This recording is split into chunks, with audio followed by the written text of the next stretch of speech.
So మన student ఉన్నారు ఇక్కడ చంద్రశేఖర్ కదా.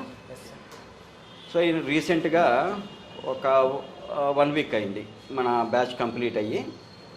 చంద్రశేఖర్ ఇంతకుముందు మనకి ఏం ఎక్స్పీరియన్స్ ఉంది ఈ ఫీల్డ్లో? ఇంతకుముందుకు నాకు కార్డ్ లెవెల్ ఎక్స్పీరియన్స్ ఉంది సార్. ఓకే, చిప్ లెవెల్ నేర్చుకుందామని చెప్పేసి. కార్డ్ లెవెల్లో ఏం చేయగలము అంటే కార్డ్ లెవెల్ సర్వీస్ అంటే మనకి ఒక ల్యాప్టాప్ కంప్లీట్గా డిఅసెంబుల్ చేయగలము, కంప్లీట్గా అసెంబుల్డ్ డిసెంబుల్ చేయగలము, స్క్రీన్ రీప్లేస్మెంట్ కానీ, ఓకే కీబోర్డ్ రీప్లేస్మెంట్ కానీ, ఓకే, ఎనీ పెరిఫెరల్ రీప్లేస్మెంట్ చేస్తాము, చేయగలం. ఆపరేటింగ్ సిస్టమ్ ఇన్స్టాలేషన్స్, ఎస్ఎస్డీలు, ఓకే, స్పీడ్ కోసం ర్యామ్ పెంచుకోవడం, ఇట్లా ఉన్న స్పేర్ని ఇంకొక స్పేర్ ఉంటే రీప్లేస్ చేస్తాం సార్. సో ఇదంతా card level service. Most of the people ఆ సర్వీస్ ఇంజనీర్ అని బోర్డు తగిలించుకున్న ప్రతి ఒక్కరూ చేయగలిగినవి అయింది. మీ స్పెషల్ ఏంటి అయితే ఇప్పుడు ఇవన్నీ రిపేర్ చేయగలిగినప్పుడు కూడా మీకు ఇన్కమ్ వస్తుంది. కొత్తగా చిప్ లెవెల్ కోర్స్ కోసం ఎందుకు జాయిన్ అవ్వాలని అనిపించింది? ఫస్ట్ థింగ్ ఎందుకు నీడ్ అనిపించింది? అది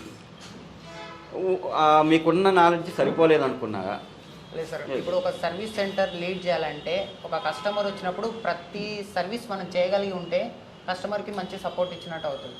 మనం కార్డ్ లెవెల్ ఎక్స్పీరియన్స్ పెట్టుకొని చేయగలుగుతాం సర్వీస్ అయినా కూడా చిప్ లెవెల్ ఉంటే ఇంకా బాగుంటుంది. కస్టమర్కి ప్రతి ఒక్కటి మనమే చేయగలుగుతాము, మనకే ఇన్కమ్ వస్తుంది. ఒక కార్డ్ లెవెల్తో లైఫ్ని లీడ్ చేయడం కంటే ఒక నాలెడ్జ్తో లైఫ్ని లీడ్ చేయడం ఇంపార్టెంట్ అనిపించింది అందుకోసమని. సో ఇప్పుడు కార్డ్ లెవెల్లో మనం చేసే సర్వీస్లో కొన్ని లిమిటేషన్స్ ఉన్నాయి. ఎస్ సార్, అవును. ఇప్పుడు కొన్నిసార్లు ఈ మన సర్వీస్ ఇంజనీర్స్కి అనుభవం అవుతూ ఉంటుంది. కస్టమర్ ఒక ఓఎస్ ఇన్స్టాల్ చేయమని మనకి ల్యాప్టాప్ ఒక డెస్క్టాప్ ఇస్తాడు. అది ఓఎస్ చేస్తున్నప్పుడే మనకి అది షట్ డౌన్ అయిపోతుంటుంది సిస్టమ్, అంటే డెడ్ అయిపోతుంది.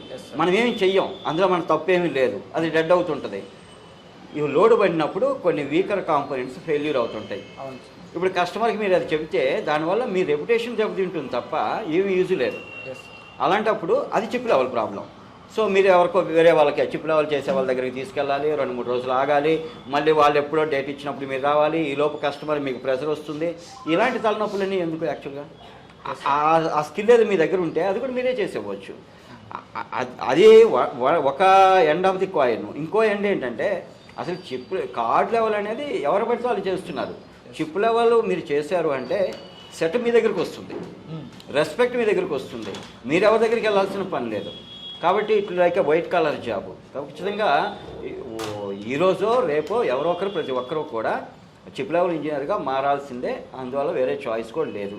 సరే, ఇక్కడ ఇప్పుడు మన దగ్గరకు వచ్చి మీరు డే 1 ఒక 60 days బ్యాక్ మనం జాయిన్ అయ్యాము. ఆఫ్టర్ 60 days అంటే 2 months తర్వాత మనలో వచ్చిన మార్పు ఏంటి, కొత్తగా తెలుసుకుంది ఏంటి, ఎనీ కాన్ఫిడెన్స్ లెవెల్స్ ఏ విధంగా ఉన్నాయి? వచ్చినాయి సార్, కాన్ఫిడెన్స్ లెవెల్స్ అయితే షూర్గా వచ్చినాయనే చెప్పొచ్చు. ఎందుకంటే మనకు బేసిక్ ఎలక్ట్రానిక్స్ గురించి కూడా తెలియక ముందుకే నేను కార్డ్ లెవెల్ చేసిన. అసలు బేసిక్ ఎలక్ట్రానిక్స్ అంటే ఏంటి అన్నది ఇక్కడికి వచ్చిన తర్వాత నేను నేర్చుకున్నాము. దాని నుంచి అసలు మదర్ బోర్డ్లో ఉన్న ప్రతి పార్ట్, ఒక్కొక్క పార్ట్ పేరు మనకు తెలుసు. ఇప్పుడు ప్రతి దాన్ని మనం రీప్లేస్ చేయగలుగుతాము. అసలు ప్రాబ్లం ఎక్కడ వచ్చిందో ఐడెంటిఫై చేసి డయాగ్నోసిస్ చేయగలుగుతాము. బయోస్లో అసలు ఎంత సబ్జెక్ట్ ఉంటుందని కూడా ఎవరు ఊహించుంటారు కూడా మనకు తెలియదు. రకరకాల తర్వాత ఎన్నో ప్రాబ్లమ్స్ కి సొల్యూషన్స్ దొరికినాయి మనకి. Okay, practical. What about the practical? మనకి అసలు ఇప్పుడు మనం కస్టమర్ మదర్ బోర్డులో ఇక్కడ రిపేర్ చేపిస్తాం అనుకున్నాము. మీ వరకు ఎంత ప్రాక్టికల్ దొరికిందని మీరు అనుకుంటున్నారు? ఫేర్గా చెప్పుకోండి. నాకైతే మంచిగా దొరికిందని నా అభిప్రాయం సార్. ఎందుకంటే నేను ఇక్కడ స్పెషల్గా జాయిన్ కావడానికి కూడా ఒక రీజన్ ఉంది.